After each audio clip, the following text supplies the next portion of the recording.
Gotta get rid of. It's good though. Huh? I'm backing up, so I gotta pay attention first before we start on the captain's log. Why is my screen not lit up? I don't know. That's not good. That's not How do I camera? Oh, there it Oh, goes. here we go. All right. My backup cameras don't like me right now. Wait, that's a camera. Oh yeah, when you back up, that should have came on. It's got 4. My car has cameras everywhere. Yeah, this is got. I just shot a movie with my car. You did? It's got cameras everywhere. Then again, it's a BMW. I'm a headliner. Yeah, you're a big star. Yeah, I'm a big star in this car. You know, everybody says you need an internet presence, Yeah. right? And which it does, yes, you do. But the other night, and like every other moron, I watched a guy cooking a chicken in the snow. Outside? Had 130 million hits. How do I compete with that unless I'm like maybe cooking my wife in a I don't know, in a barbecue pit? How do I follow 130 million hits? Wow. of Who a was guy- it? Bobby Flay? No, it was just some guy cooking. Look it up on Facebook. Cooking a chicken in the snow, like 140, 130 million hits. Wow. Okay, And we're trying that's to 1/3 of the country. and we're trying to cap 100. Yes, and I just and we just want 100 people to watch this debacle of me driving from one radio show to another. You're going to play golf today? I'm going to play golf today. I'm playing at what's it called? Tiburon. Tiburon. That's the Ritz-Carlton. That's where the big boys play. That's I hear is beautiful. Yeah. And then you're going to go. Hammock Bay and Rockery this weekend. That's why I like this gig. I get to work Sunday. Although the one time I was here, you kept me hostage, and I couldn't get a flight home because of Hurricane Sandy. Look at the size of that crane. You don't see cranes that big usually in this type of area. They must be building a new big building now. I would imagine it's not for a garage. How often do I have you here? Seems like way too much. Way too much? Yeah. No, Yeah. it's a little over. Well, I was here last year, but over a year ago last year. Probably 14 months. That's good. 14 months. But before that, it was probably when Hurricane Sandy was. Oh, yeah. When was that? That was, I don't know. I don't look it up. There had to be a 3 or 4 year. That's good. That's about all I can take. Of me? Yeah. Listen, let me explain something to you. I'm a good guy. I always stick up for you. I always stick up for you. You know, I said that to I want to say that to this one club owner. I don't know who it was. What's up, guys? The psychopath in San Diego. Look, everybody calls you I don't want to be dirty. And I go, no, he's not. But now I agree with him. The guy in San Diego is that. Really? I agree, yeah.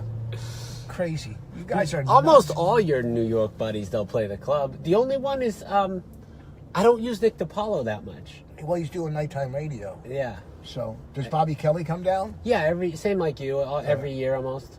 He's great. He's one of my It's favorites. very funny. Does Florentine doesn't do it, does he? No, because he started doing some weird other stuff. I used the mic about 5 times. We did that one debacle. We were doing a show at Captain Brien's. It was Bob Levy, Florentine, and me. Yeah. So, Levy was supposed to host Florentine, and of course I closed. I remember that. That was a great show. Yeah, but one night, the first night, Bob Levy said, listen, can you host? I want to make a tape for TV. Hey, Mulaney. And I get on. I said, I'll do it. I'll host. He goes on, and his opening joke was some cock pussy thing. I go, what are you making this for? For what, the Playboy channel? And then I ended up closing every show. I don't know how you got all 3 of us down here. I don't know. That was crazy. I haven't used Levy, though, probably since then. Shocker. Yeah. So I guess Florentine went into some rock clubs or whatever. Yeah. He's got his own deal. Who else comes down here? Well, Norton does theaters. Yeah. I only had Norton twice. But he doesn't do theaters here, so like he still plays clubs in certain markets, right? Yeah. Oh yeah. What do you call it? I'm lost for words. Big J. I haven't had Big J back in a while. He's got Very his own radio funny, right? show. He's very funny. Funny. Yeah, I need to get him back. Has DeRosa ever worked for you? Yeah, a couple times. He had a disaster of a weekend one time, like a total meltdown. A meltdown? Yeah, no, a real meltdown. You never heard about it? No. He's got it. I mean, he says it was like the worst he's ever melted down. He said he melted down. When we do our show, Would You Bang 'Em? It's a live show we do, where we put comics on. They do a set, and we have judges discussing whether they would sleep them or not. And we did it in South by Southwest last year, and DeRosa had a little meltdown. But that's what I love about DeRosa, is his meltdown. That's great for a club. Yeah, it's perfect to have a meltdown. No, I don't know about. I mean, in life, he's one of my favorite people. Yeah. Well, he had a meltdown in the club. I mean, I think he had a full on stage. You mean, or in life? Both. People it carried on to life. Oh, that's sad. Yeah. But look, people that have. But he's back doing everything again. He's full on. Yeah. People that have regular jobs. It was a bad weekend. People have bad weeks. Correct. You go from one club to the next. You could have, shit could be going on. You don't know what's going on. Absolutely. The club is there, stationary, is always going to be there, or whatever. Yep. But the comic is going from place to place, so you might get that week where maybe one of the parents passed away, or a dog died, or they just found out they have a fucking tumor. You don't know anything. Exactly. You know what I mean? So when you have a real job and you're there, oh look, you call in, right? Yeah, or look, Tom's going through shit. We're there for him because we've worked with him for 10 years. Absolutely. But in a comedy club, you're in and out, so it's I tell the staff, like, this is your job. This is your workplace. You go to the next place, you're there again. So, we have kind of strict rules that, what we have the staff kind of not interact with the talent, because the talent is like, they have to be comfortable there 24 hours a day while they're performing. Well, I try to be as professional as one, I don't drink, so that's one last problem. I try to do as much marketing as I can on my own. Yep. As much as I possibly can. It's so, the world is, obviously I'm not telling anybody anything they don't know, but, there was a time where you just did comedy. As a comic, and I don't know from the club owner side, but from my side, not only do I got to create, be funny, now I also have to be a publicist. Yeah, you know what course. I mean? Yep. Which is... Jeez, sorry guys. We fell down in the captain's log. We fell out. We're back. It's extra work. Yeah. It's tough enough. You got to keep writing. I get repeat customers. I got to keep writing and coming up with new... you go see your band, you want them to play... The hits. The hits. Absolutely. You want them. That's right. You don't want... It's not too many times where they're yelling out, hey, do that bit about your daughter and Girl Scout cookies. Once in a while, but it's funny because it doesn't go over the same as playing Sweet Home Alabama. Yeah. Right. And I try now to do more material than crowd. I used to do crowd work. I was known. Right.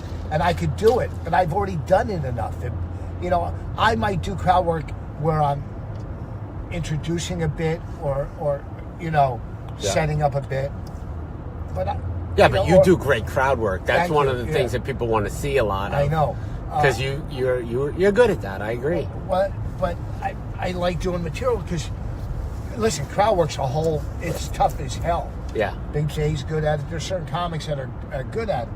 And it's tough as hell. Like, I've done shows where I've done an hour straight or more of ad-libbing where it's killed. Yeah. And and people go, some comics go, oh, that's crowd. It's almost...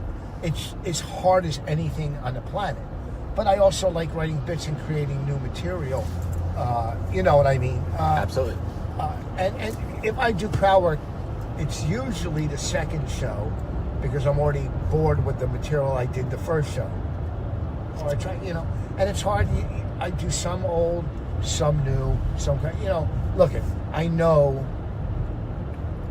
the audience is, I'm going to do well on stage. 9.5 out of 10 times. Right. And that half the time, my bad is someone's good.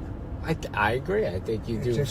You bring it home every show. It's because it's just from doing it so long. And I love doing comedy, though. I really love, people go, how come you're not acting? I'm a comic. That's like saying to a brain surgeon, why aren't you doing root canal? Right. You know what I mean? I'm a comic. I love doing comedy. If something came along where I could do it, I would do it. But I'm not a trained actor. You know what I mean? Yep. Bobby Kelly's a great actor. He's great. He does a good job. He's a good actor. Yeah. Who else is a good actor? Kevin Pollak's a good actor. Comedy? He's just not a funny comic. Oh, he stinks, in my opinion. He went on his podcast and tried to say that the club was... I had a big fight with him. Go ahead. What did he do? Oh, you did? Oh. He tried to say that the club wasn't like a legit comedy club and Marco Island was so bad. I'm like, I saw it and there was so few people saw it. 5,000 people saw this clip.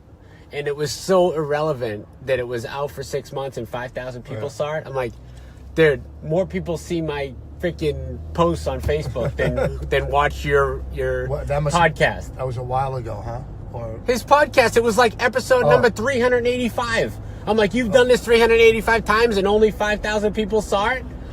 Shoot yourself. No, he went after me on this podcast for no reason at all. Right, he went after us too. No, he was on Anthony's podcast, and he went after my speech impediment. And this is when we had a radio show, and he's going to Anthony, how does he have a radio show? Who would listen? Why would you try to take work out of my mouth? I got kids. Yeah, right. And then I... What's I'm saying? Why would you trash the club? And he went back, he backed out, whatever, and he saw my wife and he apologized. But don't go... Look, I've never done anything to him. We never did anything except pay him the amount of money he wanted and booked him. And then he trashes the club? Like, that was ridiculous. You know what? The new club? No, it was the old club, but either way. Yeah. Why? I mean, why'd you take the gig? Yeah, listen, I'm not going to say me. There's no reason if they're paying you, especially, he got 10 times more money than he sold. Yeah. I lost my butt on it. That's the fact. That nobody cared that he came to the club. And I promote like crazy. And that he's trashing the fact that the club had a problem. We paid you more money than you sold.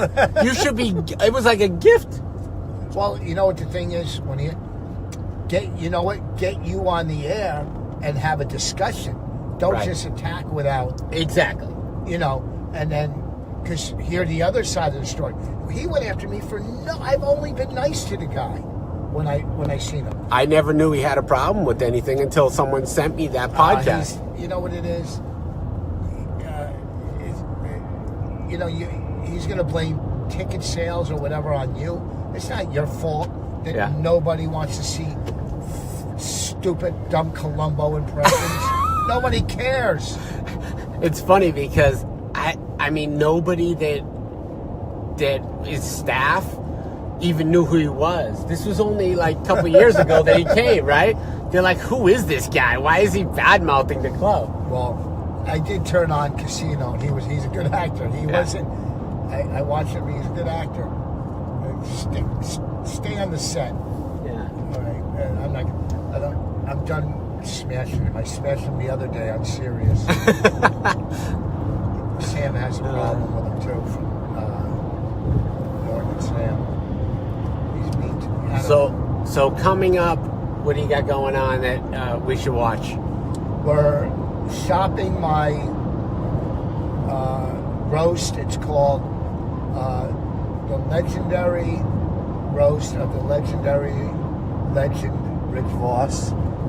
You should add some legends to that title. Whatever the title is, the legendary roast of the legendary legend Rich Voss. And that roast is being marketed or being shopped around right now. Hey, Jessica. It's being shopped around. So you'll see that roast, and it'll be the best roast you've ever seen. All right. I guarantee, hands down. I'm not saying, Yeah, it'll be the best roast you've ever seen. I want to see it. And also my podcast, My Wife Hates Me, on iTunes. That should be pretty much everybody's title. I know, it's so funny. My wife beats me down every week. She's so much smarter than me. You know, she's smart. I'm street smart. And she's, you know, I mean, she's stupid. I mean, look, I'm straight. She lost. I got her a new wedding ring, all these diamonds. She goes, I don't want it. It's too much. So I took it. I had my own ring made. I already made a ring for her. It cost me $800 to make the ring. Yeah. She doesn't want it. Now I got to take these diamonds and turn it into another ring. $800. What the hell kind of ring did you get for $800? No, I had the diamonds myself. Oh, okay. They just had a Gotcha. setup make the ring. Yeah. I brought all the diamonds in. So she didn't want it. So then I go and get her a plain regular ring with like a couple little diamonds, right? Wedding ring. She loses it. I'm like, are you kidding me? So I was in New York. I go, I'll go to the Diamond District and I'll get her another ring. China. I was doing radio. Chinatown. No, in the Diamond District. But I forgot that day. And I just drove home. I go, shit, I'll get it next week. Well, that night she finds her ring. One, we turned the kitchen upside down. Her ring was in the olive jar. It fell off her finger when she was pulling out an olive. Are you kidding? I swear to God, and instead of throwing the jar away, she was emptying out the last 2 olives, and the ring hit the plate. And so, how did you find the jar if there was no olives left in it? No. There was 2 olives left. 2 olives left In the jar. in the jar, And you put it back in the fridge. No, she went to take those last 2 olives. You know, earlier that week when she had an olive. It fell in the jar. She didn't know it fell off her finger in the jar. She's stupid. And then when she went to go get more olives, she poured out the last 2 olives, and her ring came out with it. Wow. I go, are you kidding me? Her wedding, her engagement ring, which is an unbelievable rock. I bought it from a guy. I was at a 12-step meeting. I go, when are you getting married? He goes, we broke off the engagement. She's drinking again. I said, sell me your ring. You don't need it. Bad memory. He said, all right. So I had $500 in cash at home. I saved in a safe from CD sales. I ran home, got the cash, bought the ring, and I gave it to her, on Valentine's Day. And plus I bought her diamond earrings. And I'm saying to myself, I should keep the diamond earrings and return them. Why would I give her a ring and diamond earrings? Yeah, that's double gifting. Too much. So anyhow, I kept looking at this ring throughout our marriage. We're still married. I go, if she leaves me, I want this. What's going on? Look at this. Look at that fire. There's a fire. Oh, look at that. Fire.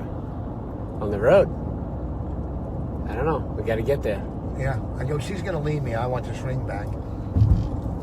I know someday. I mean, you can't stay with me but so long. You can't take this horribleness that I put out there. We were at a club one night and the ring fell off her finger. It just fell off. On purpose? No. And we found it. And she goes, just put it in a safety deposit box. I go, no problem. So I have possession of it when she dumps me. You can sell it back. No, I'll make another ring for myself. Give it to my daughter, one of them. It's funny. Well, what have we learned? Kevin Pollak stinks. Yeah. And I like jewelry. This is true.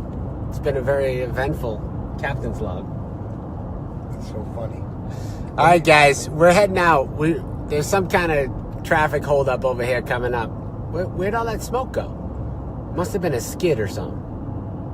Oh, maybe somebody.